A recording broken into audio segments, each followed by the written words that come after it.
day to everybody in the session. It's very nice to have you all here, welcoming you. My name is Imke Meinburg. I'm a senior lecturer in economics and international business at Anglia Ruskin University in the UK. And I'm also one of the members of the Heterodox Economics, the Association for Heterodox Economics, together here with Danielle. And it's a great pleasure to welcome you to the first AHE webinar of 2022. I will shortly try to introduce our speakers for today. I'll do my best not to butcher your names. So please bear with me. I'm really bad with names every time, but we do have a number of very interesting speakers today. So we have Esther Majerowicz, is that correct? Am I pronouncing that too Eastern European right now? Esther, she's a professor of economics at the Federal University of Rio Grande do Norte and a researcher at the Political Economy of Development Group. She has a PhD from the Federal University of Rio de Janeiro, and she's a leading scholar focusing on geopolitics and the information and the Chinese economy. Then we have Esteban Pérez Caldentay. He is currently the chief of the financing for the development unit at the Economic Commission for Latin America and the Caribbean in Santiago de Chile. He also teaches at the University of Santiago, and he is co-editor of the Review of Keynesian Economics and editor-in-chief of the Palgrave Dictionary of Economics. Then we have Alex Thomas, who is a professor at Azim Premji University in India. So we have a representation from the entire globe today. His primary area of research is the history of economic thought, with a special focus on classical political economy. His most recent book is Macroeconomics: An Introduction, published by the Cambridge University Press, and he will give an introduction to the Indian economy from a heterodox perspective today. Last but not least, Adam Aboobaker, who is a lecturer in economics at the University of West of England, and his primary research interests are in the area of growth and distribution. He has recently published a paper on fiscal policy in the pandemic, and we are really looking forward to hearing all of your contribution. So I think we start with Esther. The floor is yours. You can start with your talk, and then we move on one after the other. And towards the end, we can have a Q&A session, I believe. Okay. Thanks, Imke. I'll try to share my screen, just a second.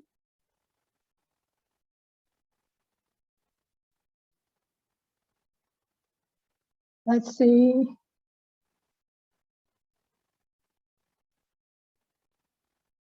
Yes. So today I will talk a little bit on, first of all, I would like to thank you all for the invitation to share with you all today. And I would like to thank my fellow panelists here and all of you guys who are accompanying us today. So today my presentation is about the Sino-American technological dispute and its implications for the periphery. So I will start with, and most of all, I will try to tackle the subject from a structuralist perspective. I will firstly approach the subject trying to ask a couple of questions, and they deal mainly with what is different in this technological race, in this technological disputes, vis-a-vis the one that happened during the Cold War. So what's different in nature, and what are the main characteristics that differentiates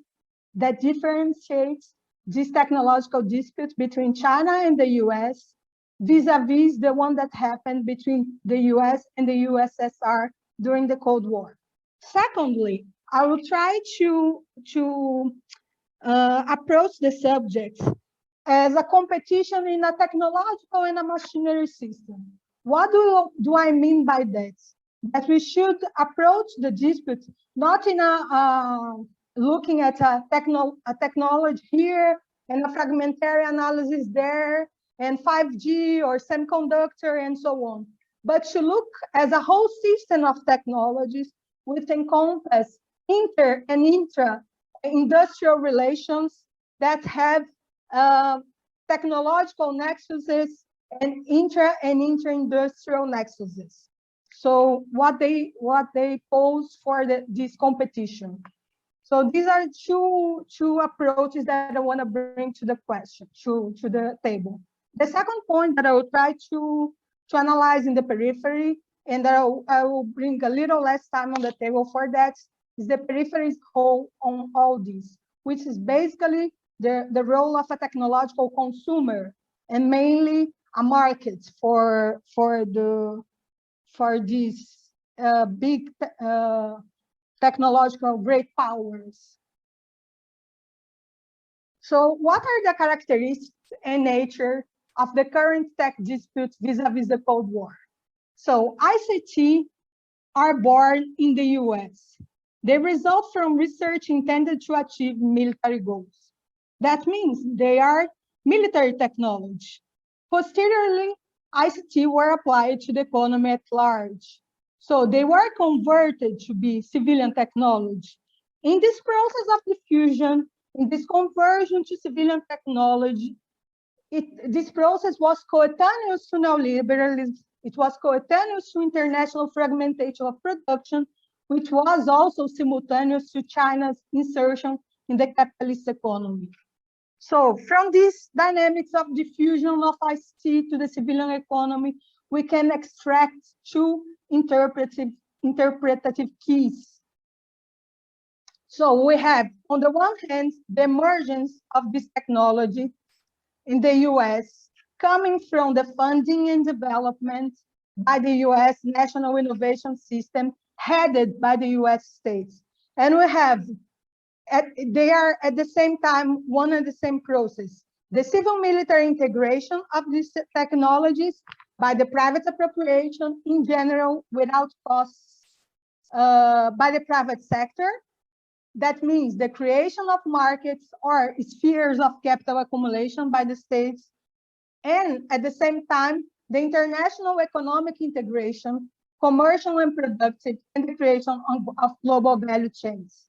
And this is totally different from the dynamics of technological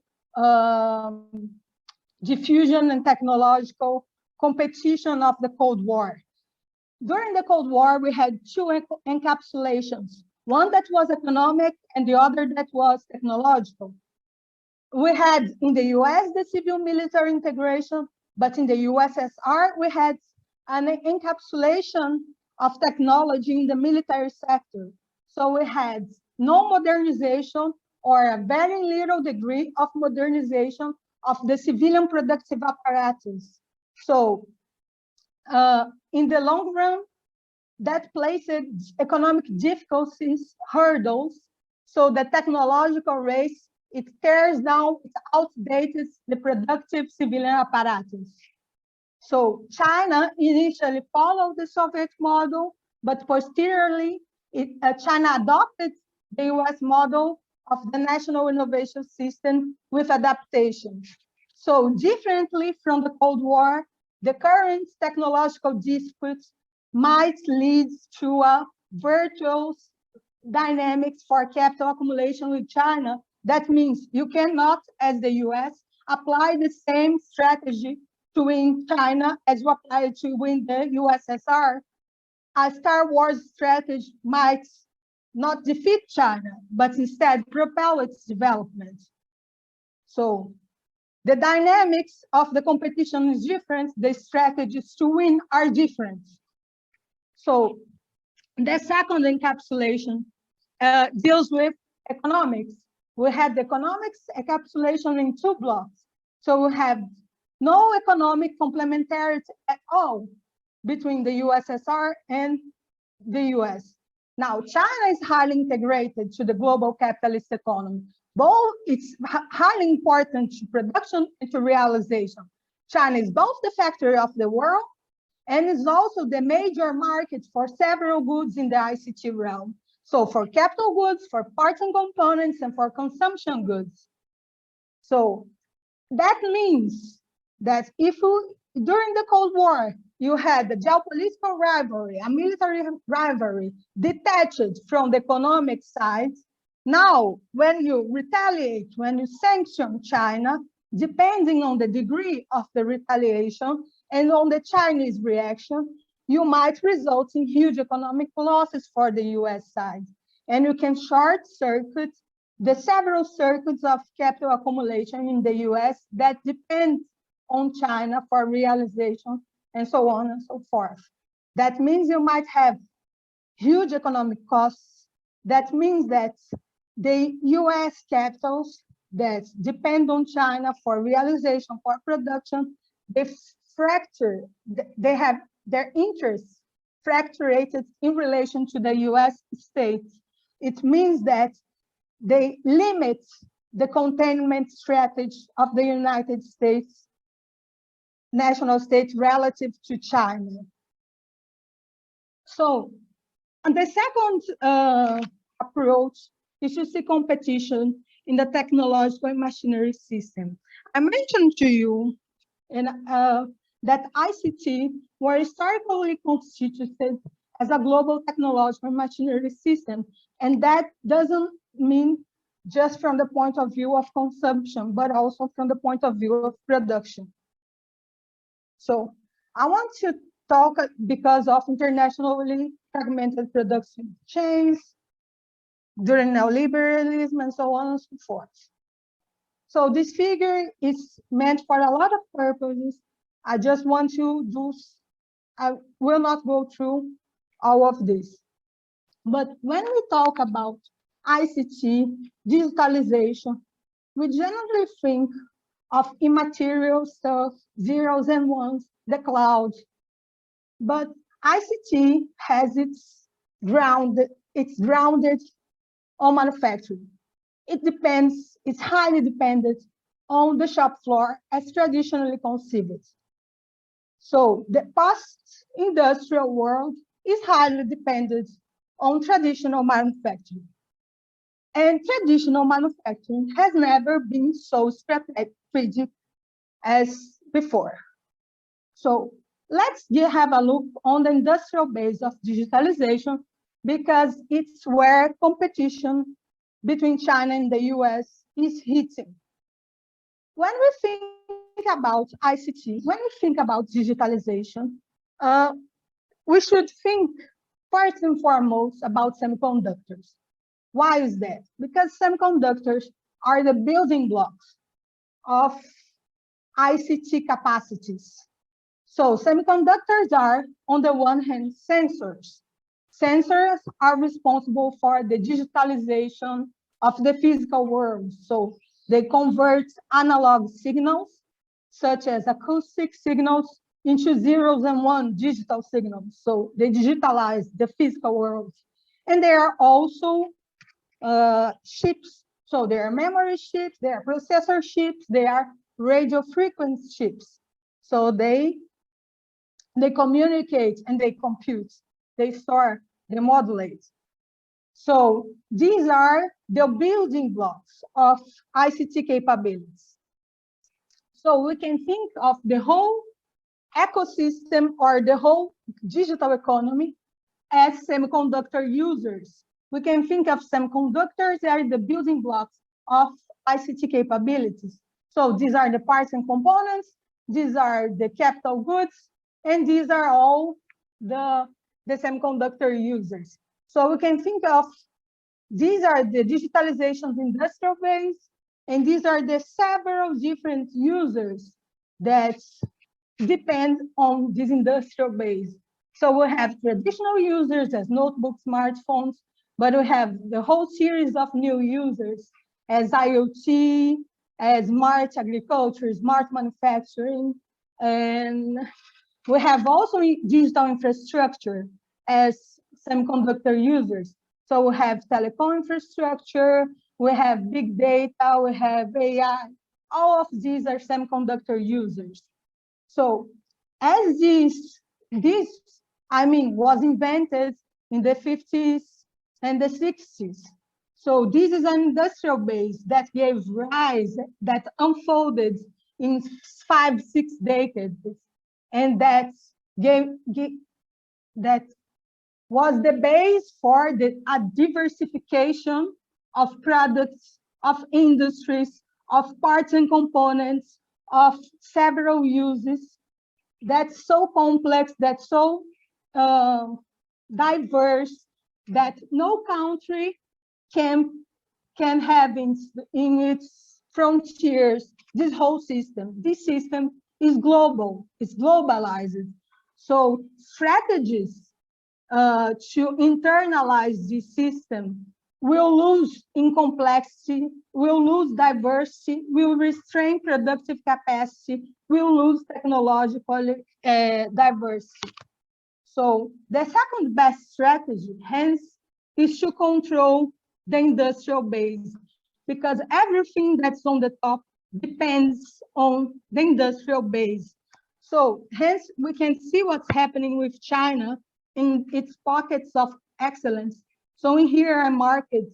The blue, it's US dominance, as you can see, US dominance with allies. So the US dominates semiconductor manufacturing equipment with its allies and semiconductor industry.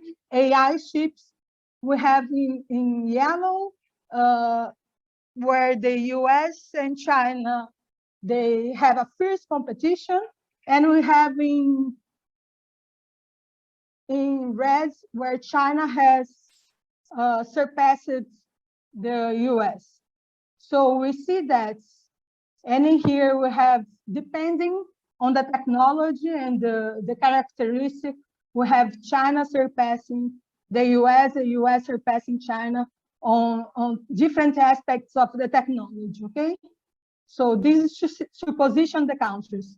But we see that since this is a stack of technologies, and since the industrial base is the material substratum of everything that comes on top, we see that the US being positioned here at the base gives him the structural power to hold China at the top.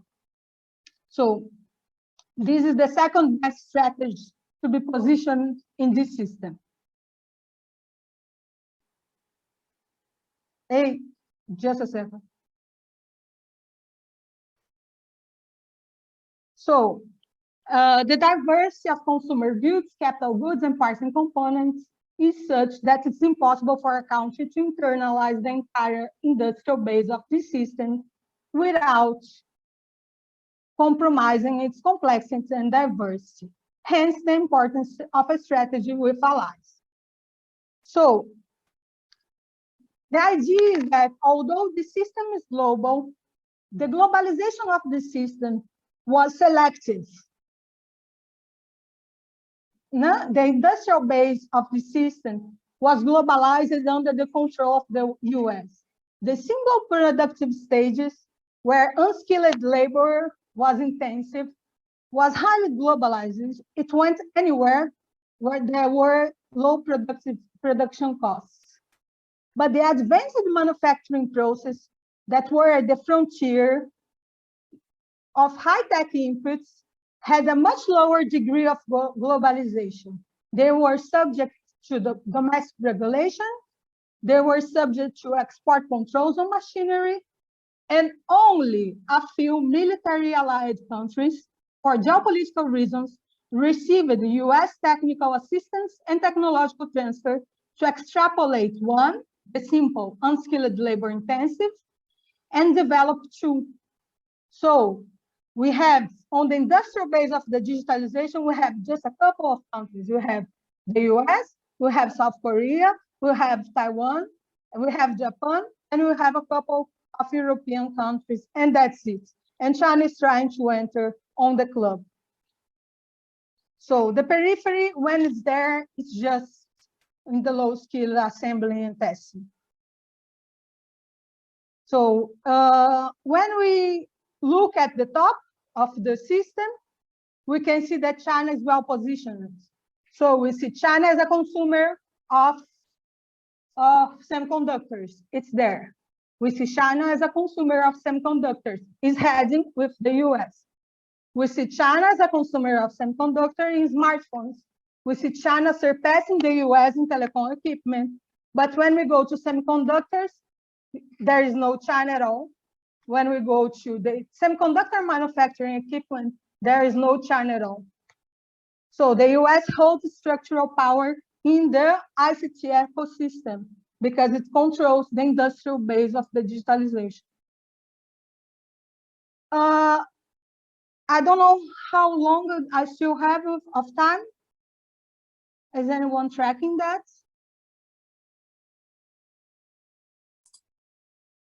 You got 6 minutes, 50 seconds. Thank you. So the US has structural power in this ecosystem. The US, by controlling directly and indirectly with the allies, both the semiconductor industry and the semiconductor manufacturing industry, by controlling also the access to semiconductors, as well as exports of semiconductor manufacturing equipment, he can bear, let's say, cut the supply, not only cut the supply, but also it's actually doing this with Huawei, yeah, but it can retard the Chinese development on the upper layers. So sometimes it's not about the semiconductor industry, sometimes it's about what's going on in the upper layers. But the US cannot go through with this policy for much long, because it starts to hamper itself, because it starts to produce a lot of economic losses. So this strategy is kind of effective, but in the long run, it starts to produce many, many economic losses to the US. So we have with Biden a sort of course correction that points more to the long run, because this was a very, very short run strategy based on sanctions that had no longer horizon that Trump was following. So now there is a re-articulation of the US response to China. Initially, Obama had sketched a long-run response, but Trump had insisted in a short-run logic about prohibitions to Chinese enterprise, interference in pressure of allies in the periphery, and now Biden has a multi-temporal response to China. It has a short-run components, which are prohibitions and pressures over allies in the periphery. It has a medium-run component, which implies reshoring parcel of the industrial base, which also has, since Europe is also pursuing that, and since China is pursuing industrial policies to amplify its productive capacity, and other countries are doing the same in Asia, you risk in the medium run to create global excess capacity. In the long run, the race is to move the technological frontier. So the game is going for the long run, to move the technological frontier, with the US putting investments in R&D, infrastructure, and government procurement. So now we have an intensification of the technological race, with the comprehension of the US that the way to win the competition is to jump forward, to move forward, and not to try to block China. Because if we move faster, obsolescence of the Chinese capacity is a corollary. So China is also intensifying its policies. So it's putting money in new infrastructures. It's also trying to expand its new infrastructures abroad. And what are the implications for the periphery? The periphery here is a consumer of technology. Its role is a market for these technologies. What exactly is being exported to the periphery? The main vector through its such tech dispute is materializing in the periphery is actually in the form of integrated technological packages to be consumed by national governments as infrastructures. They encompass basically telecom, AI, cloud, and data centers, surveillance cameras with facial recognition, embedded sensors, aka smart cities. So we have, going back to the beginning, the conversion of military technologies for the creation of civilian consumption goods, which are the same way also a process of converting war technologies from the day-to-day populational administration by national states. What we are seeing now is that the states of the periphery must deal with exploding inequalities. And we're taking technologies that were meant for war to deal with this population that's growingly marginalized, that's poor, and that has no way to be incorporated as citizens in the periphery. So we have a state that must increase its repressive apparatus instead of focusing on social security because of, we know, a series of years of austerity policies and so on and so forth. So we have, be it China, be it the US, the solution are smart and safe cities. So the technological dispute is hence a dispute for military industrial capacity. It's acquiring characteristics that distinguish our epoch. The technological race is also a race for the implementation of the new urban militarism at home and abroad. In the periphery, this is expressed in a race for the capture of the operating capacities of state machines and public social services. So we have seen how these packages, technological packages, are operating to opening the markets, our public services, education, health, to international capitals by digitalizing them. So we are deepening dependency. We are depending on these foreign technological structures and services for the operationalization of the most basic activities.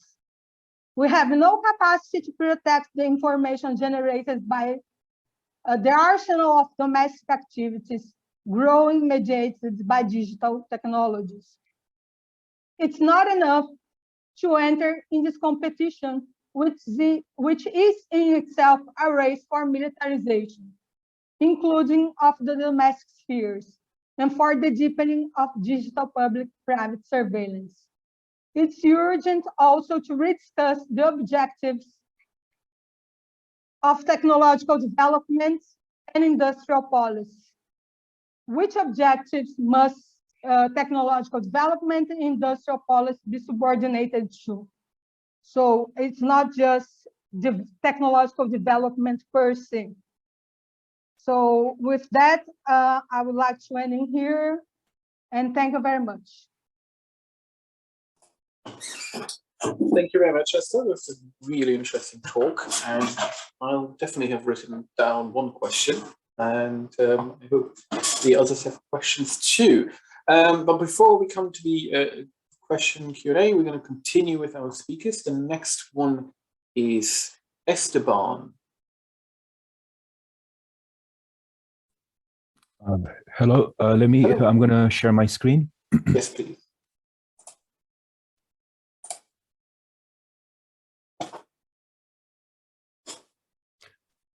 Before I begin, I would like to thank the Heterodox Economics Association and Florencia Medici for the invitation. I'm going to talk about the notion of cycles combined with the external constraint. And the title of the presentation is Should We Abandon the Notion of Booms and Bust Cycles? And I'm going to address this question from a Latin American perspective. The notion of booms and cycles, whether developed by neoclassical economies or heterodox economies, has, from my point of view, a deep Hayekian influence. The cycle analysis tend to follow a boom and bust approach, where in general, the disequilibrating factor tends to be the boom. And busts tend to occur in proportion to what the boom is like. And if you want to avoid a bust, then you should try to have some policies to avoid a boom. And if you read, for example, even Minsky in general, the notion of financial fragility occurs during the boom always. And then there's a bust. And this is the way capitalist economies move. The evidence that we see from Latin America is obviously there. If you see, for example, if you look at the rate of growth annually, I don't know, from 1951 to 2020, you take a long-term perspective, you will see a declining rate of growth. That's here in the table on the left-hand side corner of the graph, where the rate of growth between 1951 and 1960 is 5.3, and then 2010, 2019 is 1.9%. And this is calculated by 10-year periods, where you add every year, 1 year, and then you calculate the averages, and you'll see that the crisis, for example, that occurred during this period here in the 19th, since the debt crisis, the tequila crisis, the Russian-Brazilian crisis, the East Asian crisis, the global financial crisis, the trend has been downwards. And if you look at the last period for which we have data, let's say from until 2020, due the COVID pandemic, but if you go, for example, 10 years before, you will see a downward trend where no crisis occurred. And this is generally, in business cycle analysis, not considered a bust, because before the up until at least 2019, because the economy of Latin America at a regional level of using a regional average was growing close to 0%, 0.1%. So there was the decline of about 6% to 0.1%. From my point of view, this is clearly a bust that you have to take into account these cycles, these declines in growth. And leaving aside the crisis, what you do have is, as I mentioned before, a decline in the rate of growth. And it seems like economies are lingering on each time to a lower rate of growth, a lower plateau, without any really financial or balance of payments crisis. And the idea is, how can you explain this in a setting where we give up the idea of booms and busts, where there's no really a boom and there's no bust, but there's a clear cycle? Now, one idea is to use the balance of payments constraint, which is the heterodox approach to the open economy, and which is very relevant for developing economies, because developing economies do not issue a reserve currency. So the external constraint is really a binding constraint for these economies, because they're supposed to import the content of consumption, investment, and so on. And they have to pay with these imports through a reserve currency that they must acquire either through exports or through debt. And what the evidence shows is that developing countries cannot maintain for long time current account deficits. And these two graphs provide evidence for this hypothesis. The first graph shows the number of years countries were able to sustain a current account deficit, which was from 1 to 15. And that's on the x-axis, and then on the vertical axis, you see the frequency, the number of observed cases.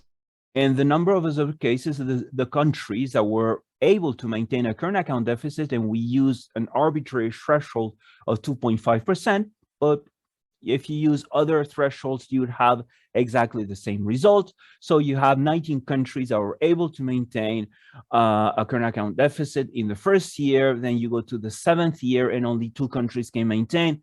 And you have exactly the same result for Asia, for other developing economies. And this, from my point of view, shows that indeed countries have difficulties trying to maintain a current account balance. We also a current account deficit. We also know that when this happens in general, austerity is the predominant way of taking care of these disequilibria. These are 3 graphs that try to illustrate in a didactic fashion, without using equations, this idea that you have in third world, in the balance of payments constrained growth, where in general, in third world's law, income effects tend to predominate over substitution effects. The first graph shows a histogram of the variation in the real effective exchange rate for a sample 93 countries worldwide, annualized quarterly data. And you will see that most of the variations in the real exchange rate tend to cluster around 0. There are very few countries, frequency of countries that have where the real exchange rates vary in response to a current account deficit. And this is meant to show the ideas that substitution effects tend to cluster around 0. The other 2 graphs, they show a histogram the same way, like the same construction as the one for real exchange rate, in variations in volume, in exports and imports. And you will see also in the rate of growth, that's for both. Imports tend to vary. They're far away. They're to the left, to the right of 0. And so are exports. And you have much more variation than in export volume and in import volume than in the real effective exchange rate, which would point to a predominance of income effects over substitution effects. And this is the ideas that are behind the notion of a balance constrained growth. Now, when the balance constrained growth approach was formulated, financial factors were kept in the background. It was mainly what I showed here, focused on real factors. Although the definition provided by Thirlwell and Maccombie about on constrained growth talks about financial factors. Indeed, what they mean when they say that a country's balance of payments constrained, it means that a country's performance in overseas markets and the response of the world financial markets to this performance constrains the growth of the economy to a rate below which internal conditions would warrant. And there's a clear reference to financial markets. However, in general, the analysis so far has abstracted, and this is from their book in 1994, from considerations of the financial sector. Most importantly, they say, no account has been taken of the interrelationship between expected changes in both interest rate, exchange rates, and international flows of the substantial volume of short-term flows that now exist.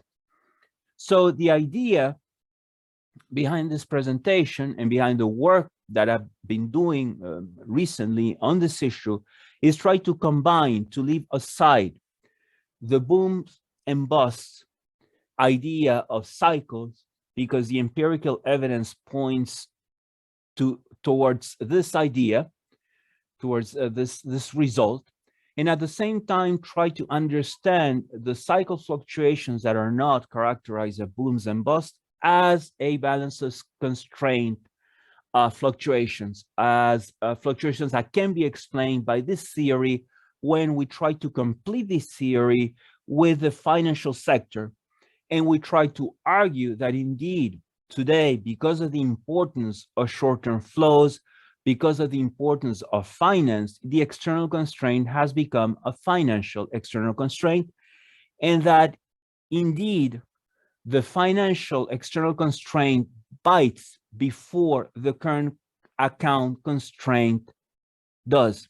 This doesn't mean that a current account constraint cannot result in a financial crisis, but that you may have a financial constraint before you have a current account constraint. And it is in this idea that I try to explain the fluctuations in the rate of growth of GDP in Latin America, and also obviously in other variables as investment. This graph here shows the importance of short-term flows.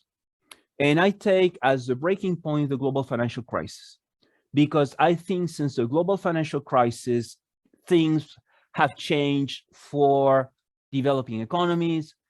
And although finance was very important to explain the global financial crisis, it remained important, and maybe more so in the aftermath of the global financial crisis, with important structural changes that need to be taken into account.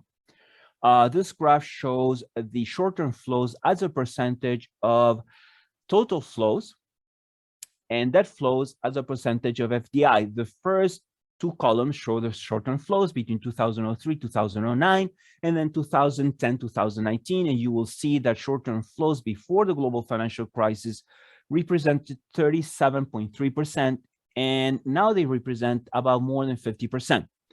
These short-term flows take into account not only the traditional other financial flows, other portfolio flows, but also a component that is generally classified as foreign direct investment, which are intercompany loans, which in fact behave as portfolio flows. And this shows the FDI debt instruments, the intercompany loans between these two periods. And you will see that intercompany loans have really increased, and they represent a greater share of FDI than they used to. These are this is another a figure derived from empirical evidence, from computations that we did in one article, which shows intercompany loans to Latin America between 1990, 2000, 2001, 2009, 2010, 2019, for several countries, the bigger economies, Argentina, Brazil, Chile, Colombia, Peru, Mexico. You will see a definite increase, so that FDI has become fairly financialized, which adds to the idea that not only are short-term flows important, but that FDI is also important. If you read carefully the book by McCombie and Thirlwell, when they talk about what is the concept of that shows the external constraint from the balance of payments, they would say the basic measure is the basic balance of the balance of payments, which means current account plus foreign direct investment. Now, foreign direct investment has today a big component of short-term flows. When they formulated this, they were referring mainly to long-term flows, more stable. Now, this is one aspect of the structural change that has occurred since the global financial crisis. The other is the increasing debt. And the increasing debt, which has been reinforced by the pandemic, obviously, is not a result of the pandemic. If you look at debt for all developing countries, regions, Asia, Latin America, Middle East, and Sub-Saharan Africa, you will see 9. Before that, you would see a decline. And so this imposes additional constraints, and from my point of view, is an additional piece of evidence that underscores the importance of the financial restriction to growth, because you may have debt, you may have no crisis, because there are more financial instruments, there are more ways today of, let's say, changing from a speculative to a hedge position, or from a Ponzi to speculative position, without there being a crisis. And yet you have several disequilibria, several constraints to growth, which produce a declining rate of growth, or a slowly declining rate of growth that leads to stagnation, slow stagnation. Now, if you look at Latin America is the most indebted region in the world, and that's why this applies especially to Latin America. External debt as a percentage of export goods and services in 2020 are 227%. Total external debt service for the region is about 59% above all of those. And governments are really in debt. Some governments in Latin America, the greatest number of countries with a government debt to GDP ratio is about 100%. If you look at countries of the Caribbean, you will see from my point of view, the most emblematic example of this idea. These are countries that have had current account deficits, some 15, 20% of GDP for years, with debts of 100% of GDP, with fixed exchange rate, no crisis, no political crisis, no economic crisis. How come? And the last thing I wanted to show is that debt during the global financial crisis and not only affected the general government, but especially non-financial corporations, investment. And these non-financial corporations that invest, because in Latin America, investment is very concentrated, really they have a lot of leeway to avoid any crisis. When they have a balance sheet problem, they can do some recomposition of assets, selling assets, go on to other countries, speculate with exchange rate, derivatives, and avoid it. If you look at the data, and this is from a BIS data of the issues of the international bond issues, you will see that the non-financial corporations did not issue a lot during the 1990s up until the 2007. And from there on, perhaps because of the, especially since quantitative easing measures, low interest rates, plus the financial crisis, you will see an upward trend in the non-financial corporations. And the non-financial corporations actually have the highest rate of growth of indebtedness above that of financial institutions. And obviously, this affects investment, especially since investment is concentrated into those firms that can issue debt in the financial markets. Now, how can we try to frame, or how can we try to understand, or what kind of evidence, empirical evidence and stylized facts can we try to include in the idea of the financial restriction? Where you have a restriction in terms of finance, you look more at the side of the financial account of the balance of payments than the current account. And you may have several disequilibrated debt in the financial account, but it doesn't show completely in the current account. The first is the relationship between the rate of variations in the nominal exchange rate and the rate of variation in the risk captured by the emerging market bond index.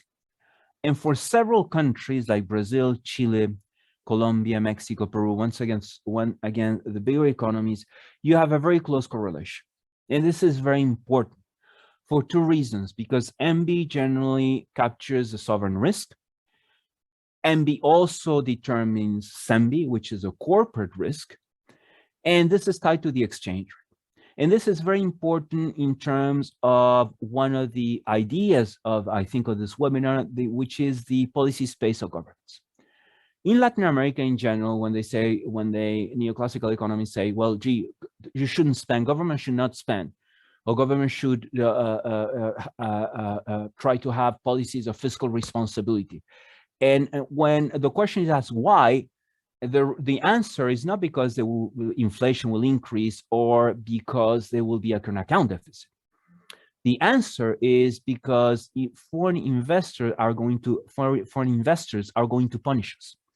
It will lead to an increase in risk. And this risk eventually, through this mechanism, will lead to a depreciation in the exchange rate. And given other features that I will show about the real sector, can end up causing a decline in investment. And you have these cycles, financial cycles, that cause a decrease in investment and end up with a decrease in GDP, causing a decline in demand. Another piece of evidence is that the non-financial corporate debt has increased. The currency mismatch has increased. This is a measure, although it's declining and so on, because it's the opposite of currency mismatch, is a proxy for a currency mismatch. And it's net foreign currency assets of non-government as a percentage of exports. And that has occurred since 2007, at the same time that the debt has increased for most economies in emerging market economies, Asia, Africa, Latin America. Firms operate with currency mismatches, and this can really heighten, can really reinforce any disequilibrium that they may have between assets and liability that's caused by a depreciation of the exchange rate. Not only will it have a balance sheet effect, but the balance sheet effect is magnified because they have a problem of foreign currency mismatch. And I think one of the basic ideas behind a currency mismatch is the idea of reserve currency, is the idea of imperfect arbitrage, is the idea that when you do not have a foreign currency, a foreign reserve currency, but you issue a domestic currency that cannot compete with a foreign currency, it's very difficult to arbitrage. It's very difficult for currency to be substitutes. And that makes it very difficult to avoid a currency mismatch. A last piece of evidence that I wanted to show, two pieces of evidence, is that in general, the idea in finance, the idea of being exposed to changes in foreign currency, especially since most countries in Latin America have tended toward a flexible exchange rate regime, and even those that have a more administered exchange rate regime, the central banks tends to accumulate reserves, and this tends to depreciate the currency. The idea is, well, why don't the emerging market economies, the countries of Latin America, develop their markets where you can issue bonds in domestic currency? And as it turns out, this has turned to be an irrelevant policy prescription, because the main point is not whether you issue a bond in domestic currency or not, is who owns the bond. If a foreign investor owns the bond in domestic currency, and for example, there is a depreciation, capital will flow out because capital loss, profit loss, or expected loss, and so you'll take your money out. You repatriate funds, and that adds to the mechanisms that I was just mentioning. The final piece of evidence that I would like to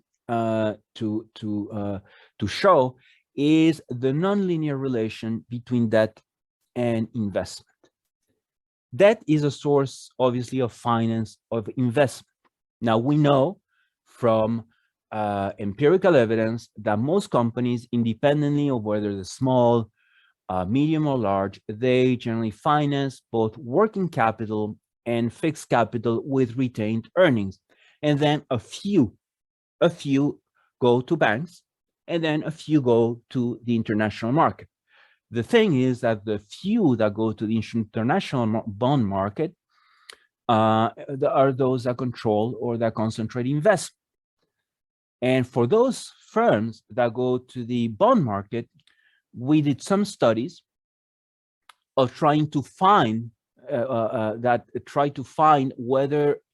was the type of relation between debt and between investment. And what we found is very, in a Herodian way, that the cycles are nonlinear, in the sense that you have an increase in debt that goes with an increase in investment, and beyond the threshold, you may have an increase in debt and a declining investment. So that the increase in debt is accompanied by a currency mismatch, but is not accompanied beyond the threshold by greater investment, but by less investment, because you keep more liquidity to yourself for that firm, for precautionary motives, to address a certain imbalance in your assets and liabilities. I think through these mechanisms, which I have worked these mechanisms with two other researchers into a stock flow model that I'm not going to show, but works fairly well. I mean, the researchers they worked on the stock flow model, putting these ideas in the model, and you can simulate fairly well the path in the rate of growth of Latin America. And through these mechanisms, you can explain why, even though there are no financial crises, why, even though there are no current account unsustainable deficits, you may still linger towards a stagnating rate of growth. Thank you. Excellent. Thank you very much, Esteban. It's very interesting talk. We already have a question in the chat, but we go to the questions towards the end. So stay close. The next speaker on my list is Alex. Thanks, Imco, for the introduction, and thanks, Daniel, for setting it up. And certainly, I'm really thankful to Florencia for putting the team together and for doing all the organization. So I'm really happy to be here.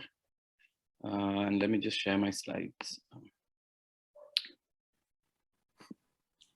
Okay, I must say that maybe I took the color a bit too seriously and it might be a bit too bright, but I was going for the Association for Heterodox Economic Style. So I apologize for the brightness. All right, so what I'm going to do is I'm going to put together a set of slides taking or drawing on the kind of research and teaching that I've been doing over the last 2 years, and put it into 20 minutes and give you some perspectives into the kind of dominant economic thinking within India, as well as to provide a kind of heterodox perspective. And some specific aspects that I'm going to highlight today, of course, not everything, are the following. One is the role of savings, and the dominant view, which is visible in newspapers, as well as in many mainstream kind of work, is still the focus that we have to increase gross domestic savings. A kind of pre-Keynesian view, as one would call it. The other is the pursuit of technological progress. And here I'm happy that Esther already spoke about semiconductors and also brought in the geopolitical angle there. I'm going to talk about technological progress in the Indian context in a slightly different way. And I mean, this is just a slide or a piece of data that I've put here, which focuses on understanding technological progress from the solo growth accounting of total factor productivity. And this is seen to always be favorable to people. Of course, the constant idea within mainstream policy making that markets have to be made freer. And I also think that the marginal productivity theory of income distribution of some kind still persists within many of the mainstream writing. And I also want to talk about inflation a little bit. The dominant view within the Indian context being that inflation is a monetary phenomenon, and that is what is taught primarily. So I'm going to take aspects of it and then finally end by responding to all of it.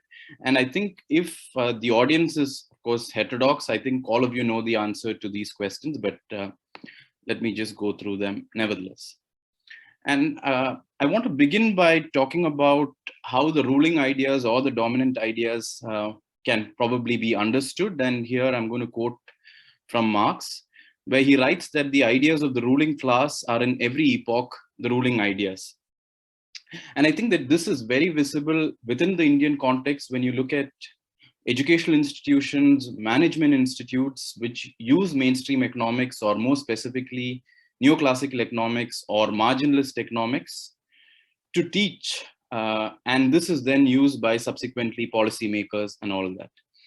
And I believe that it's important to challenge these ruling ideas and also to point out the material basis of who are propagating these ruling ideas. And for the first part of my presentation, I'm going to get into the question of labor and wages. And to start with the definition. So again, I don't think the details are important, but in 1947, the Industrial Disputes Act, which was actually an act that was applicable to all workers. But interestingly, in 1956, it narrowed the definition of workers. And this, and I'll tell you why this happened. And this piece of evidence I've taken from Chirashri Dasgupta's book, State and Capital in Independent India. So she teaches at JNU in Delhi. And this is very interesting because the change in definition of the workplace meant that it had an impact on the extent of trade union rights, because they realized that especially workers who are in the domestic spaces got excluded. So, and this was primarily done by the Federation of, or a union of Indian capitalists. So FICCI of FICCI is the federation of a group of industrialists. They are the ones who actually launched a full-scale battle to limit the domain of what can be considered the workplace. And in the last year, when there were farmer disputes and when there were agitation over how what is happening to the agricultural sector in the Indian economy, this is what the Federation of Indian Chambers of Commerce and Industry had to say. And I'm going to quote from here because I think that it's insightful and goes back to, or connects with the mainstream kind of thinking today. They write, and I quote here, "The agitation and blockade should end immediately in the greater interest of the economy." So very often when people argue or when assertions are made that wages are insufficient or there is aggregate demand deficiency, the mainstream thinking is that this should stop because of the greater interest for the economy. And this way of connecting what FICCI, the Union of Capitalists, and what they did in the past, which has been largely forgotten, really points out the power that the Indian capitalists have over the Indian workers. And I want to sort of use a kind of more heterodox view, which recognizes structural power. And especially I'm drawing on the work of economists like Smith, Ricardo, Marx, and Krishna Bharadwaj, she's also writing in the tradition of classical political economists. And I'm also drawing on some of the quotes and some images from my book. So this is the diagram which shows what has happened to labor productivity, managers' compensation, and workers or wages. So it is very clear from this that the dark black line, the upward line, is what is happening to labor productivity.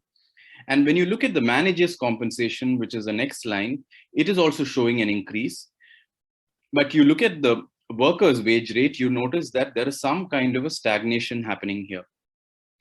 And if this kind of a view is brought together with the solo kind of idea of total factor productivity as having some kind of a overall improvement in the lives of workers or wages, it is very clear that that does not happen. Now, how are wages determined within the Indian context. And what I'm doing here is again taking a more classical political economy perspective and arguing that wages are determined through exogenous factors, broadly historical and cultural factors. And here I want to highlight that the wages today are what they are because of the struggles by the lower caste, by also feminist struggles and worker struggles. And in terms of culture, the reason there is, I'm not showing the data here, but the gap between gender is because of patriarchy. And given that we, in India, we have the caste system, there is much more of oppression, and wages are determined based on these factors, and which directly goes and challenges any mainstream idea of marginal productivity as determining wages. And we've had a minimum wages policy, although there is still continues to be stiff resistance against the minimum wage policy. And we do have collective bargaining, but this is restricted to some spaces.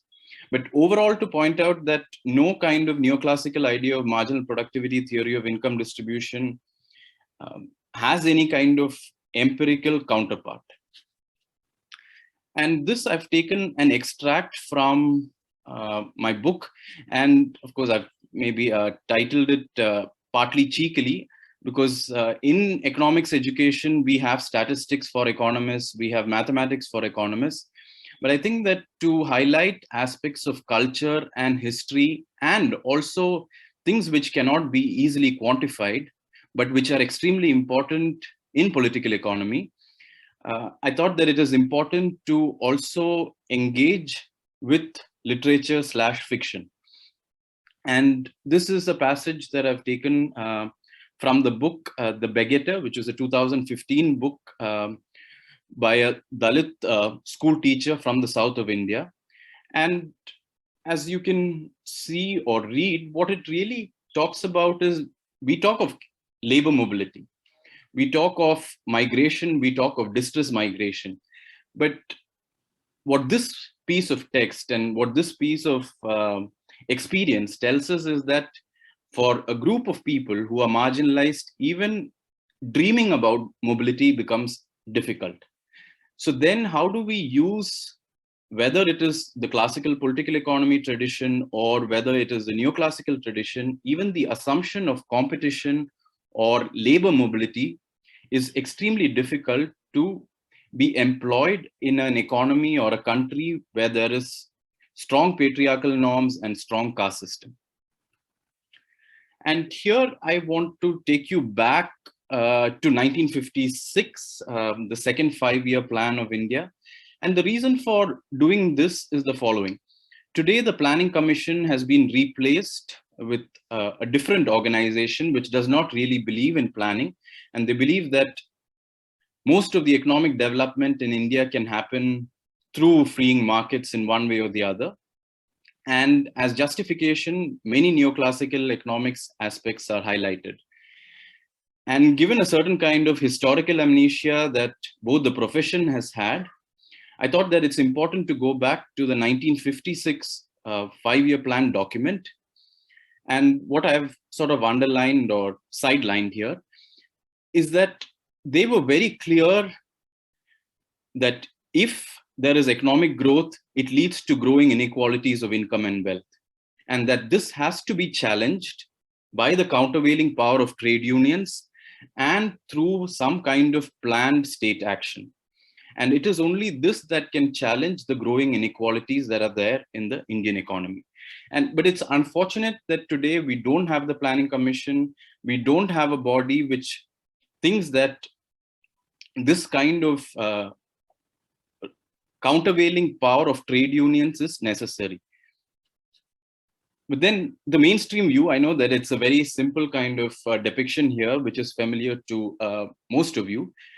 But still, I thought that it's important to put it down here because the supply and demand approach, which views the relationship between commodity prices as well as factor prices and their quantities as functional relationships of this form, is an artifact. It is a construct.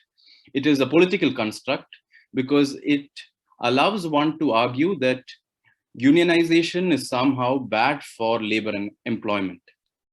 And this kind of a view is propagated through countless mainstream textbooks, and it starts as early as schools, of course, in universities, and also in management institutions. And I particularly highlight management institutions here because some of them go on to do policy making. They also become employers.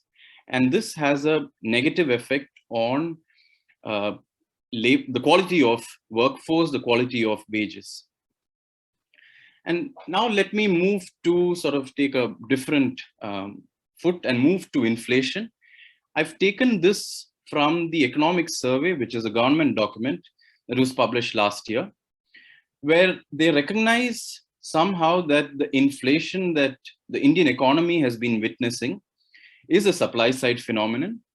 But what is of interest to me here is that they recognize that it is because of food and fuel price shocks, but they somehow think that this is a transitory mechanism, that food and fuel price shocks are transitory, and they acknowledge that it's not a monetary phenomenon.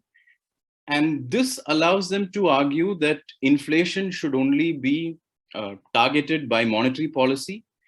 But if the Indian economy has to ensure that people have stable inflation or food prices do not adversely affect the marginalized people, then it is important that the government also has a role to play. And the way in which I try to do this in my book is to talk about prices in an intersectoral framework, and drawing on the work of Leontief and Piero Staffa.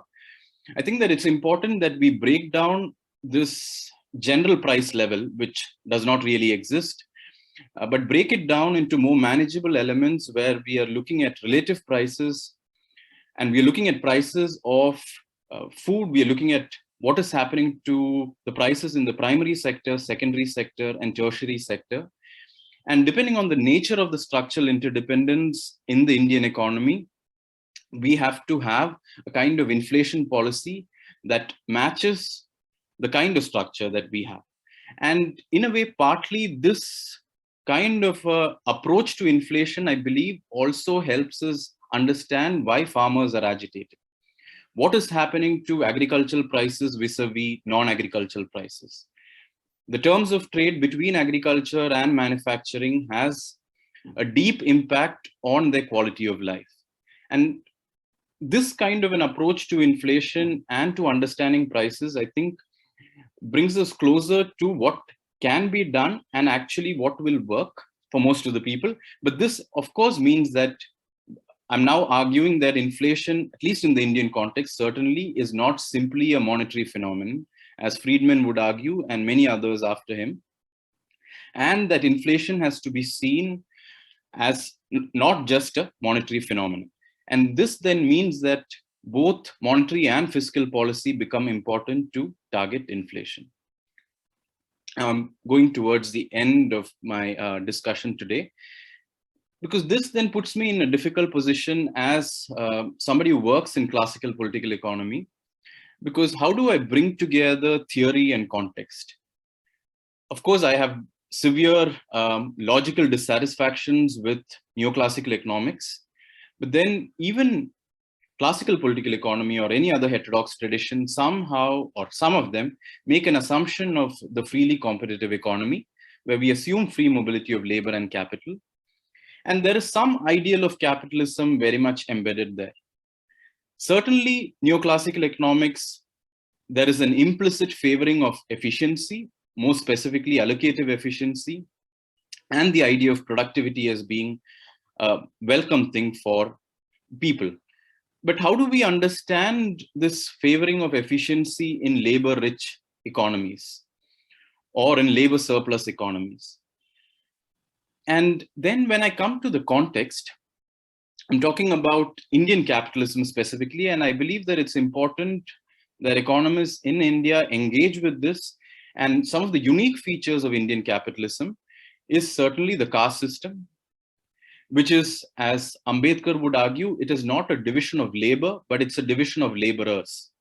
And there is no mobility that is possible between different castes. the question of gender has to be central, and also in the Indian context, one needs to engage with the question of colonialism. So then what are we really seeing here? Are we talking about varieties of capitalism or capitalisms? And if that is the case, how do we appropriately modify theory, heterodox economic theory, to the local context? And what kind of specifics of the Indian economy do we actually engage with? Because unless we are able to bring together, I think, heterodox economics as well as the Indian context in some coherent way, I think the policies will be lacking in one way or the other. And just to maybe go through a little bit more, in terms of ownership of assets, especially land, it's highly unequal. And in terms of caste, it is even more unequal. And within the caste system, the one thing that I didn't highlight earlier, or I just quickly went through it, is that there is intergenerational immobility. And this is a serious thing, and that this needs to be engaged with. The markets, the commodity markets in India are largely oligopolistic. There is also informality. And the idea of interlinked markets, which is taken from Krishna Bharadwaj's work on Indian agriculture, points to how markets, especially within agriculture, are dominated by certain groups of people, which then means that an equal exchange is not possible. Or in other words, there is structural power in these markets, which mean that agricultural laborers are disproportionately powerless when compared to who's buying food from them or who's buying onions from them. And this calls for some kind of significant government intervention. Okay. So just to conclude then, the role of savings of what I've just mentioned, but I haven't really engaged with it. Certainly, the pre-Keynesian idea seems to be very much dominant, not just in undergraduate teaching, but also in several policy documents in India. Although there is some recognition that private investment has to be favored, I don't think that it is seen as central. And I think here I want to maybe just connect to what Esteban had said earlier, which is he spoke about cycles. And the kind of argument that I make in my book is that what we need is not a counter-cyclical policy, but in a context like India, what we need is an anti-cyclical policy. And to have an anti-cyclical policy, it is important that there is proper planned investment, especially in terms of necessaries such as, of course, health, education, and the environment. And in terms of the pursuit of technological progress, earlier we saw how it is geopolitically determined and how the periphery has a kind of course, a weaker position. But even within the domestic context, it is important that it is carefully planned, because as we have seen, labor productivity can increase, but it need not translate into higher wages. And this has to match with the aspirations of the people. And free markets, well, not to say the obvious, they certainly have to be well designed. And the marginal productivity theory of income distribution, even in a work like Thomas Piketty's Capital, he employs the marginal productivity of theory of income distribution. He does not have theoretical dissatisfactions with it. He shows some empirical dissatisfactions there. But how do we understand structural power? And in contexts like India, where patriarchy is embedded, where the caste system is embedded, we need to have a better theory of income distribution. And I believe the classical political economy tradition provides this, because there is a clear role for history and culture to enter. And finally, it is important that we challenge the idea of inflation as being a solely monetary phenomenon, because of the way in which prices are formed. And it is not enough just to target the wholesale price index or the consumer price index or the general price level. It is important that we use a structural framework to understand how relative prices are changing and how they are formed. And this means that inflation requires also fiscal policy. Thank you. and some from Finnish. Excellent, thank you very much. Very interesting talk indeed. And that means we can come a little bit earlier to our final speaker, Adam. The floor is yours. This seems a really good Great. idea. Thanks. Let me try and share my screen. Just 1 second.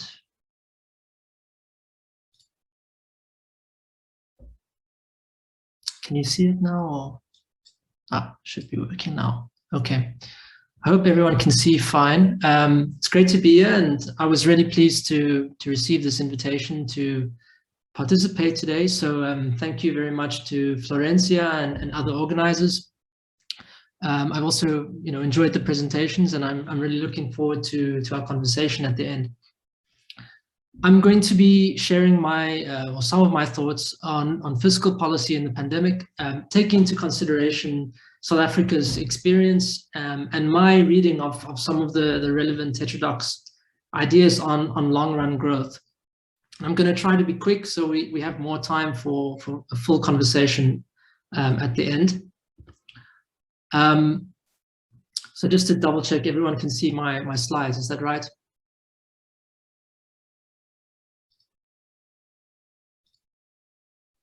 Okay, I'm going to assume. Yes. Okay, great. So fiscal policy during the pandemic has proven to be, highly complex affair across both advanced economies and also developing ones. And fiscal policy at the early stages of the pandemic was introduced in a moment where, the economy was obviously contracted by design in some senses through lockdowns. Now this set the tone for, in my opinion, a need to distinguish between policies targeting so-called stimulating the economy and policies that were targeting what you could call kind of life support to at-risk groups. And in a sense, it became important for fiscal policy to distinguish between these objectives, because it would have been conceptually incoherent for the state to stimulate into activity an economy that the state was also trying to make concerted efforts to basically contract for public health reasons. I want to argue that this distinction between social policy and growth policy is important in a more general sense. Sometimes in the short run for reasons unrelated to pandemics, which I'll talk about later on, but also and particularly in the long run, I think we need to distinguish between these two domains of social policy and growth policy. I think also it's important to note that this discussion has become more than merely academic. Today, the orthodoxy's hegemony is on the wane, and we have seen a tremendous democratization, I think, of policy discourse. Heterodox ideas are influencing policy in major ways. And I think it's fair to say that we owe this tangible improvement in the space for our ideas, in the heterodoxy. We owe it to both the left-wing activists, but also, some of the heterodox economists that have taken the idea of engaging the public space, quite seriously. In the US context, I think this, to be concrete about it, I think it relates to, the actions of the movements around people like Bernie Sanders, and, academically, I think MMT, gets to take some of the credit for these developments in kind of influencing the public debate. However, today I would like to ask a kind of different question to whether, the heterodoxy is on the rise and why.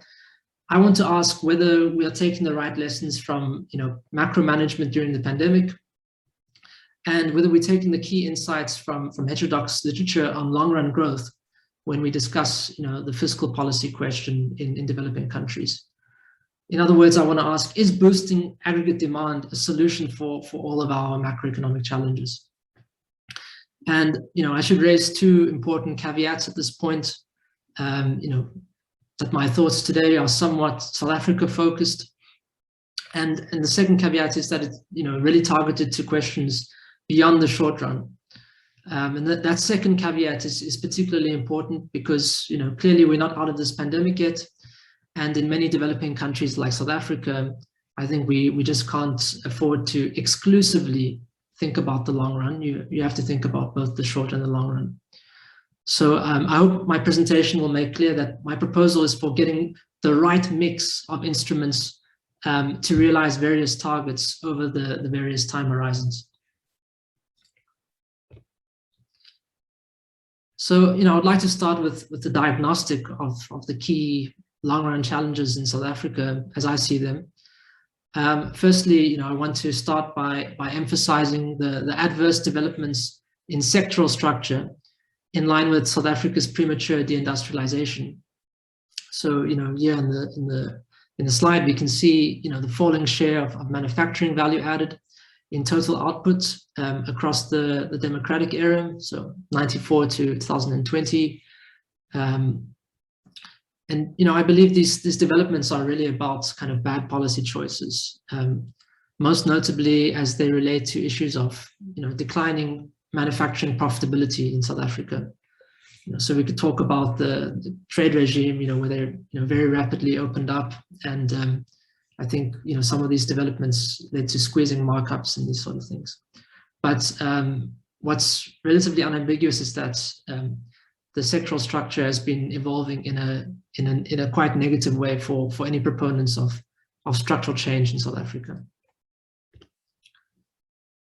The poor sectoral and aggregate performance, in the goods markets are, that have characterized South Africa during the democratic period. These are kind of mirrored in some senses in labor market performance. So here we have an unemployment series, post-apartheid, showing the extraordinary high rates of open unemployment that characterize South Africa's economy. So, by narrow definition, excluding, discouraged work seekers, South Africa's economy has been consistently characterized by open unemployment rates exceeding 20%.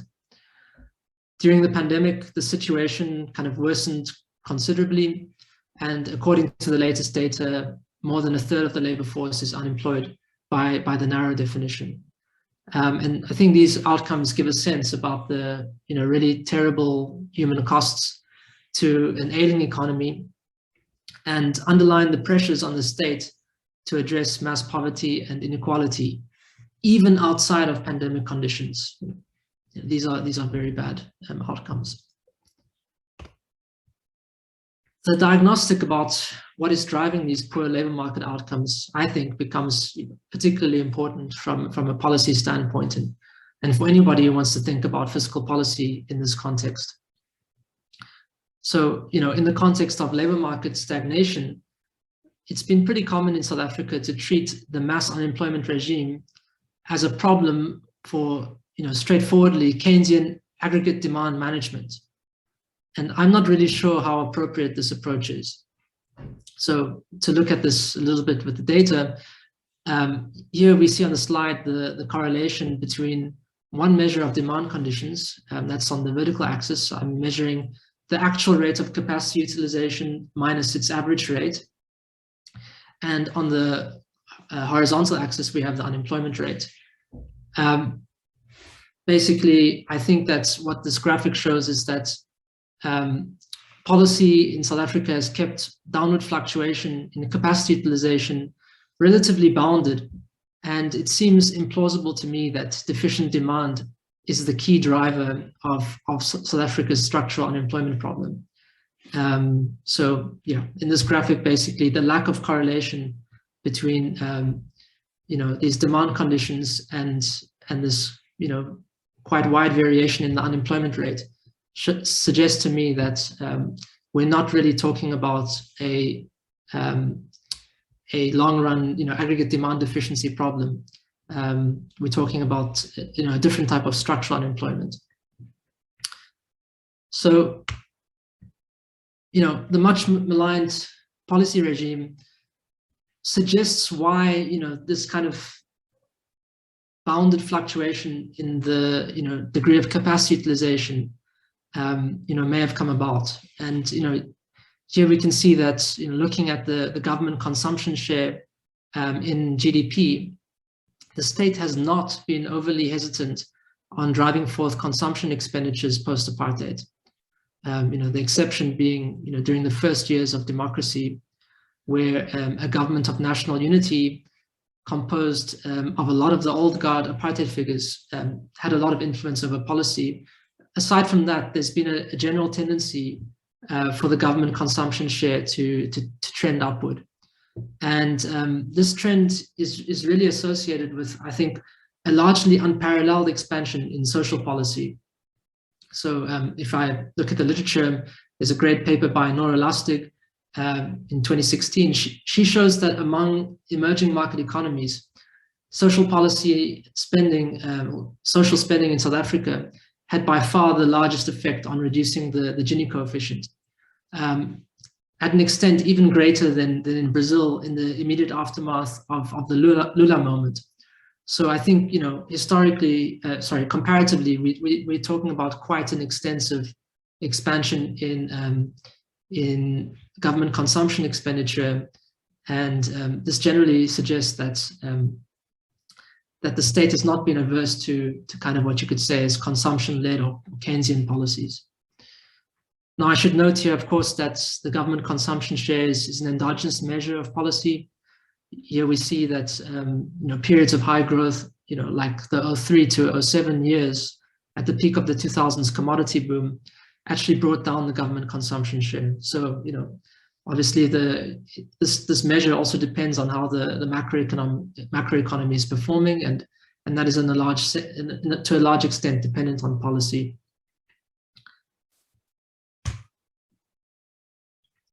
So the developments in social policy in the democratic era have generally been kind of reflective of a short-run bias in policy targets, I would say. And I think this is most clear from the ratio of government expenditure on infrastructure investment to social transfers. Here I have this directly measured in the slide, and we see a very sharp and steady fall in this ratio. Of course, having a short-run focus during the pandemic can make a lot of sense. And one wouldn't want to be embarking on grand infrastructure investment programs in a moment when a very large share of the population is living under kind of quite extreme conditions. At some point, however, I think we do all have hopes and expectations that we will emerge out of this pandemic. And at that point, it's going to be important, I think, to raise again the question of expenditure priorities.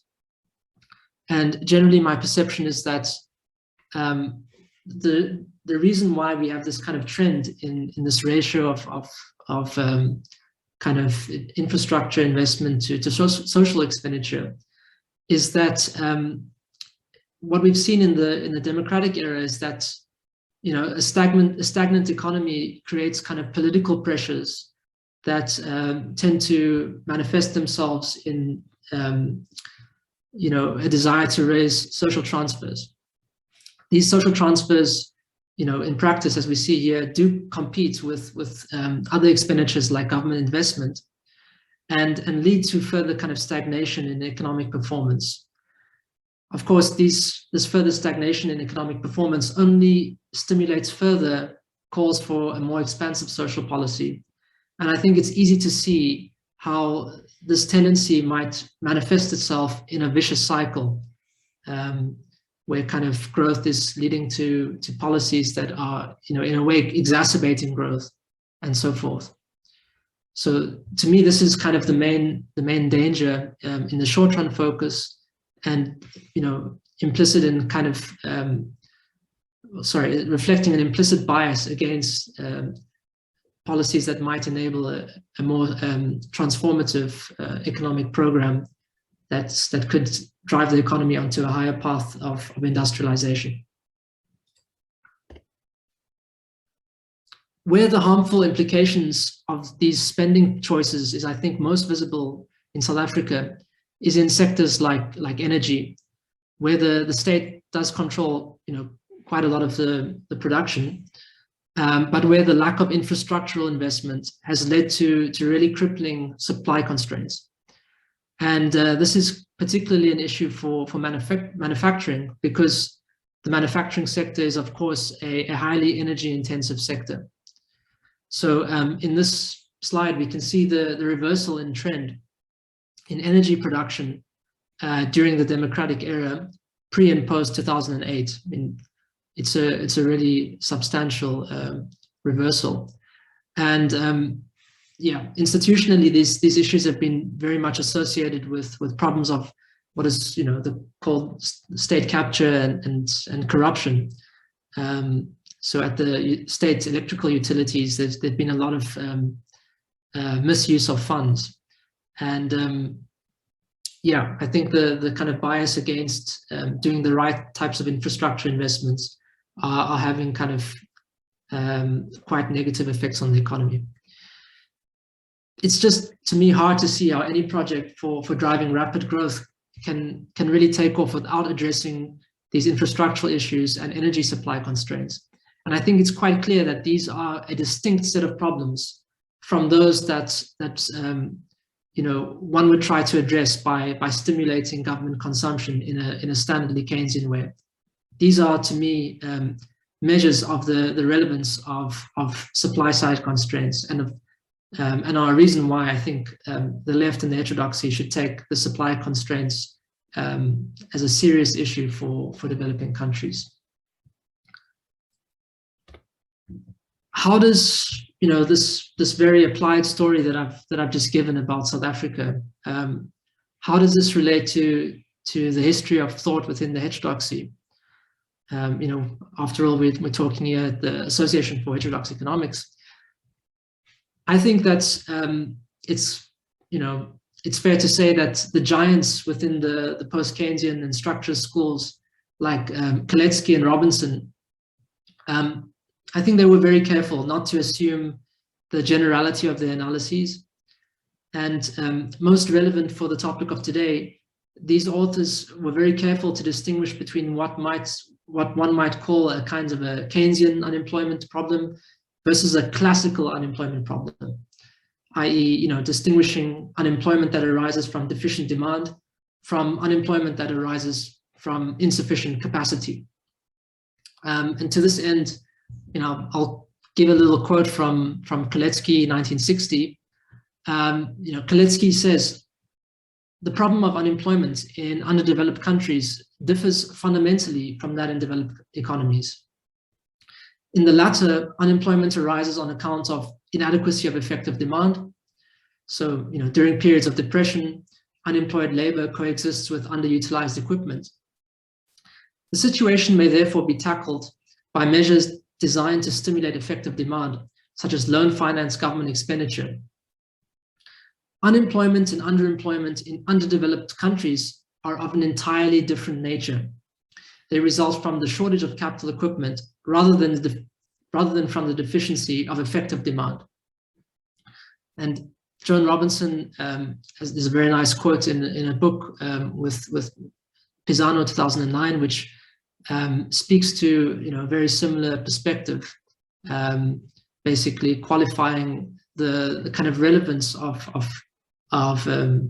let's say the naive application of a kind of Keynesian approach to all types of unemployment problems. I think that this observation made by Caldentay, Robinson, and others has been neglected in recent heterodox policy debates. And in my paper with Esther, we argue that MMT advocacy for job guarantee programs kind of neglects the structural transformation problem and ignores the long-run trade-off between consumption and investment rates historically emphasized by heterodox development research. Outside of MMT debates, neo-Caldentayan arguments, they may have limited relevance in contexts where the redistribution-led so-called accelerator effects are dampened by the nature of the pattern of consumption of wage earners. So that is just to say that redistribution to wage earners is unlikely to stimulate short-run growth where wage earners mostly consume quite basic goods. This is a topic I address in forthcoming research, which I think has some complementarities with Esther's very interesting presentation. I think there's a lot of affinity between my views and a certain interpretation of Esther's presentation. So I look forward to discussing that later. More generally, I think the neo-Kaleckian arguments could be unconvincing in both dual and mature economies for reasons, outlined by authors like Peter Scott, Arslan Razmi, and Jaime Ross. So let me try and wrap up. In summary, then, the gist of my presentation is that not all growth challenges are about boosting aggregate demand. The chief long-run growth challenge, as I see it, facing developing countries, concerns the structural transformation problem. And this challenge requires raising the investment share in output, and implies that unemployment has a particular character, a little bit more classical than Keynesian, I think. And the pandemic poses a challenge for growth strategies, let's say, imbued with this perspective that unemployment is more classical. That's because the fiscal policy response to the pandemic in countries like South Africa has really had a dominant role for kind of social policy, and that's absolutely understandable. Social policy is crucial, and it kept tens of millions of people afloat during the pandemic, which is a phenomenal success that should be applauded. However, social transfers are not a development strategy as I see it. And those who instrumentalize social policy to its growth effects, I think, do a disservice both to social policy, but also to growth strategy. And I think both of those strategies are important for thinking about how we sustainably address challenges like poverty and inequality. I haven't had much time to outline it. I've tried to be quite focused, but a program for addressing long-run growth challenges remains key to developing countries like South Africa, in my view. And core to my vision about how to do this would be quite targeted sectoral policies, enabling infrastructure investments, and efforts to improve state capacity. In the South African context specifically, I would say after a decade or more of where corruption hollowed out the state, these sort of institutional reforms can become quite important. So this is my kind of alternative vision, with let's say, raising some questions about aspects of the current debate. These are the references that I had in the presentation, and we can go back to it later. But yeah, thank you so much for your attention. Excellent. Thank you very much, Adam. It was a really interesting talk as well. Which brings us now to our Q&A round. So if the audience wishes to ask the speakers any questions, please feel free to come forward. We already have 2 questions in the chat, and both are towards Esteban. The first one by Nicholas. I don't see Nicholas still in the room. So because he asked, so would you say that this has to do with our extravist economies? If so, or if not so, how come? I'm getting the impression that's more because of the financial subordination. I'm not quite sure what he meant by this. So it's difficult to answer. The second question by Joao is, given the need to finance a transition towards more sustainable economic growth regimes, what kind of institutions / policies could be reimagined to move beyond the booms and bust and overcome financial hierarchies? For instance, it is time for a new round of green special drawing rights at the IMF, ? Yes, the first 2 questions are to Esteban. And if others have questions, feel free to write them in the chat or raise your hand. Should I answer them? Yes, please.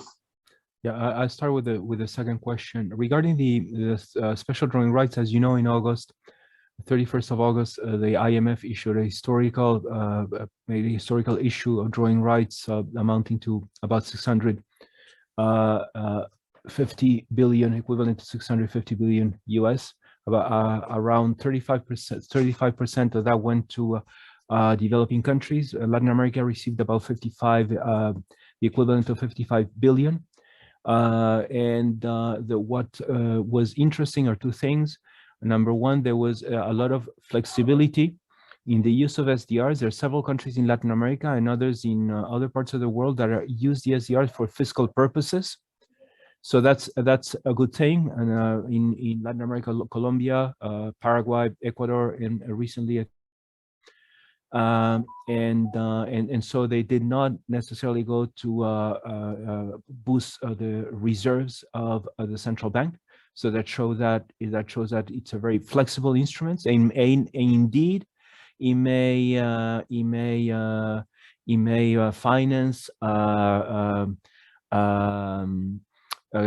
green investment. The IMF is considering a trust fund for green investment that will be financed with the recycling of SDR. So you can think about issues that we are proposing at ECLAC, a trust fund for middle-income countries that will go for investment with recycled SDR. So you can use certainly those SDRs. The only problem, I think, is that 650 billion is not enough.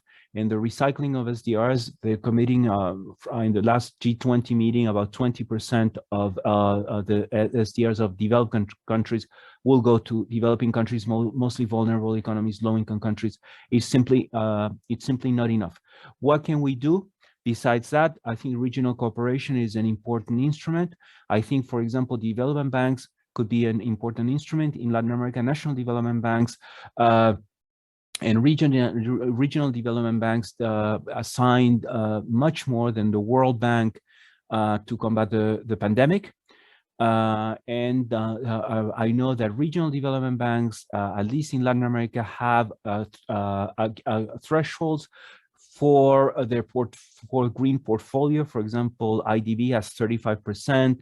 The Latin American Development Bank has about, is going to go to 50% to finance investment, finance green investment. I think where the work is to be done is in the coordination between regional development banks and national development banks. National development banks have about 1% of their portfolio that goes to green investment. So that's a possibility, and some regional banks are starting to do it. Regarding the first question, I meant in general, most economies in Latin America, not only extractivist economies, although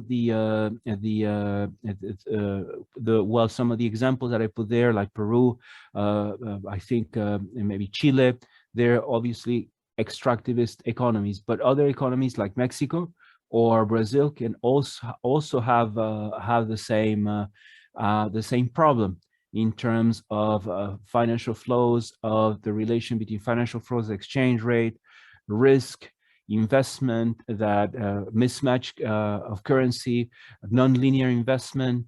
The study that we did on linear investment included Brazil, included Mexico, included Colombia, included Peru, and it included Chile, and they all showed about the same, they have the same pattern. So not only extractivist, it may be more pronounced in certain natural-based resource economies, but manufacturing economies are also liable to that kind of shock. Thank you very much. We have from Florencia in the chat, Esther and Esteban together, so can decide who wants to answer first. Is there an opportunity in the Chinese direct investment to both finance current account deficits to grow and also to improve the capacity of exports or to improve infrastructure?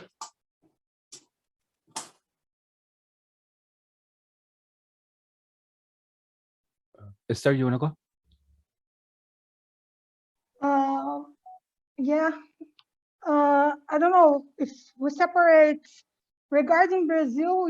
Yes, it can improve the capacity to export because it's investing mainly in the agribusiness. So it's buying land as well. So it's improving the capacity to export, but it's a regressive specialization. We are specializing again in exporting primary commodities. So it's not a good specialization. But not necessarily with other parts of the periphery. So it improves the infrastructure. Yes, it improves the infrastructure, But the point that I would like to make, it's that we should think that's not just about technological progress per se, and that's not just about improving the technology on its own. We should think about where does it lead us, this technological progress and this new infrastructure. Technology is not a neutral. We see technology has a social content. Technology is capitalistic technology. Technology is also means of domination. Technology is also military technology. It has developed for certain purposes. It carries in its DNA certain contents that it's not, it does not disappear as such. So, I mean, these infrastructures and these technologies that are being implemented now, they come at a very particular juncture of history, when we are seeing that, and I saw in various moments of Alex and Adam presentations, when we were talking like in India, we can see there is structural unemployment. In South Africa, we can see there is structural unemployment. So we are seeing that the periphery is packaged with redundant laborers. And we are seeing that we need a state that should deal with excess laborers, redundant laborers to capital. So we see at the same time, we have a state that needs to manage excess laborers, and we see there is our technological great powers that are offering solutions, that are offering infrastructures, that are offering technologies that see, we have here technology that can provide you with the means to track, the means to surveil, and the means to coerce these redundant populations to their complacency, to their. So we had at some point in the capitalist history some prospects of getting the needs of the population achieved, getting better, some promise, but there is no more, perspective for the masses of the globe, the masses of the periphery, and seeing there is not even for the global north. I mean, this technology is not neutral technology. We see a growing militarization everywhere of urban cities in the north, of urban cities in the south. I mean, we should ask ourselves, even for work, we see the workspaces, we use it to, the traditional workspace has been shattered with this ICT. So we have a lot of work that has been done individually everywhere, in the city, everywhere in homes, but we have a control through technology. So we have a diffusion of the factories discipline through technology. So I would mean, these are questions that economics do not ask, but we should pose as well. I mean, so I believe, yes, Chinese technology will improve infrastructure, but where are we going with this infrastructure? You mean this is the question?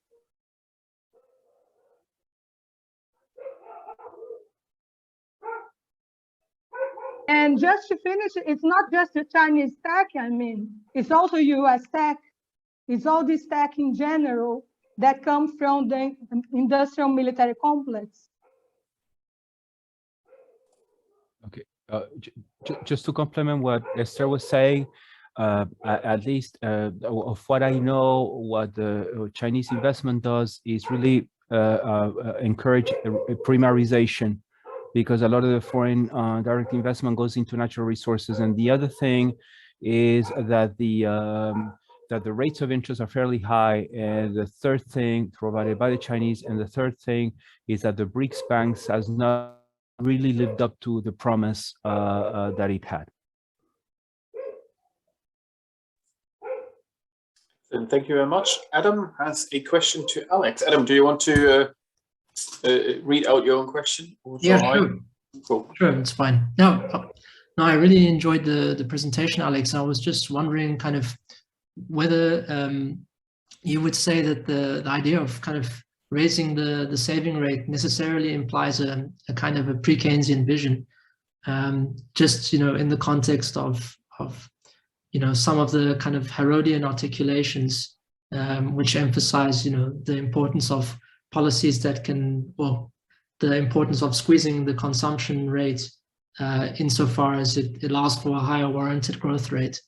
And then kind of, yeah, I guess in a related way, some of the streams of heterodox thought, like the Lewis model, maybe descriptively but not normatively, emphasize the importance of growing inequality in a sense as part of the industrialization process. Not to say that it's a good thing that it happens, but descriptively a way of a model of how development does take place, and kind of whether you would situate the Lewis model, which kind of borrows a lot, I think, from the Marxian tradition, whether you would situate it within the mainstream or heterodoxy or somewhere in between. Okay, thanks, Adam, for asking that HET question. I mean, I feel more comfortable certainly on that. So the way I thought of the savings rate, and probably in relation after listening to your talk, is the underlying idea in the policymakers is that if you increase savings rate, it has some impact on the rate of interest and therefore investment increases. So I think the causation is really between savings, rate of interest, and investment, more the kind of pre-Keynesian in that sense. And in fact, in my book too, I mentioned this, the government keeps saying that we have to increase the savings rate. But the question to ask is, where is the income? So if you look at most of the people in India, the levels of absolute poverty is quite high. And people are really struggling by working, let's say, different jobs. And before asking the question of saving, I think that it's important to tackle the question of quality employment and quality wages. Right? So that's the way in which I'm thinking of the savings rate. Now, as to the question of Harrod, anyway, Esteban has written a book on Harrod.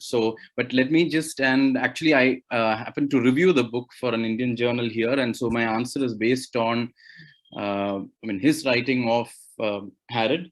When I engaged with Esteban's book on Harrod, at least, and the sense that I got was that Harrod, although we place him within the demand-led growth trajectory, he doesn't really have an understanding of what we would call today as the autonomous element of aggregate demand.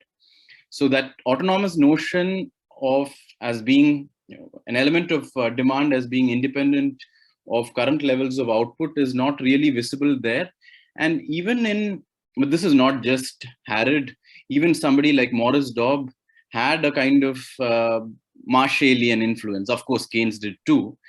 So I think that all these people who are at Cambridge at that time, there are elements of Marshall or marginalism in their work. And Harrod also does have that to some extent. And now your question of Lewis is even more interesting to me, because I've been reading Lewis in one way or the other. And although dominant view of Lewis is as a classical thinker and in that tradition, but my own critical reading of Lewis has made me a bit uncomfortable for the following reasons. One is that his use of the notion of marginal product, certainly very much in the marginalist tradition, that is one. The second is this idea that there is a wage differential between the traditional and the modern sectors. And it is that which causes surplus labor to move out from the traditional to the modern sector. And Indian economists like K. and Raj have actually criticized this view, because this is to reduce employment to a strictly incentive-based problem, whereas unemployment is a social issue. And within the Indian context, this means that we need to understand how whether it's possible for workers to actually move out of the villages. Just the wage differential alone does not mean that. one needs to understand the family structure, one needs to understand the caste system, one needs to understand patriarchy. So there are enough social and cultural factors which would ensure that this kind of a surplus labor moving up did not happen and will not happen. So, and people have mentioned this. So within, so then I would, situate Lewis a bit more cautiously, because there is a kind of supply side argument in Lewis too. Includes Excellent. Thank you very much. Florencia, you teaching say and the face-to-face hi. But you should. Well, I wanted to first apologize because I have a last minute familial issues, and obviously I want to thank Esteban, Adam, Alex, and Esther for accepting our invitation and giving us their time. I think that it's clear after the interesting presentation, the importance of the public policy and how the mix will help us to think and to guide these policies, because it is urgent to growth, to reduce poverty, to increase employment, and you say, especially in this global situation with such as challenges. So, well, I want to thank participant and you speaker, and apologize. And well, Inco, if you want to. Yes, thank you very much. Also, from my side, thank you to the speakers. It was really interesting presentations, and I hope we see you again. On that note, seeing you again is the next, we have the 24th AHE conference coming up in the beginning of July, 6th to 8th of July. The deadline for abstract submissions on the 10th of March. So if you have something interesting you want to present with us again, probably in a bigger round as well, feel free to join us. It would be very nice. A second thing is we have the AHE postgraduate research methods workshop held on the 26th to 28th of April. So if you are yourself a postgraduate student or you have postgraduate students, please send them our way. The deadline is on the 26th of March, and it's kind of like a first come, first serve ish application thing. So please send your students our way as well. More information you can find on headecon.net and follow us on Twitter if you don't do this already. And again, thank you very much to the speakers and Florencia for organizing the sessions. And yeah, we all hope to see you very, very soon. Thank you very much. Thank you. Bye-bye. Bye-bye. Bye-bye. Bye-bye. Bye-bye. Thank you. Bye. Bye. Exactly.